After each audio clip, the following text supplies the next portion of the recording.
Ang Haunted Harold ay nabili umano sa isang flea market mula sa isang taong nagsabing namatay ang kanyang anak sa ilang sandali matapos makuha ang manika.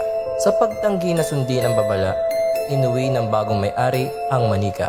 Sa loob ng 2 araw, namatay ang kanyang pusa. Iniwan siya ng kanyang kasintahan at nagsimula siyang magkaroon ng pananakit ng ulo at nakakarinig siya ng mga tumatawa at umiiyak ng mga bata na patuloy niyang naririnig sa kanyang basement. At ang sabi-sabi nila, tila may pulso ang manika. Ang kasalukuyang may-ari na si Anthony Quinata ay mayroong isang YouTube page kung saan patuloy siyang nagtatanong kay Harold at sinusubukang siyasatin ang kasaysayan nito. So Harold, does this mean you're a demon? If it does, please turn the flashlight on.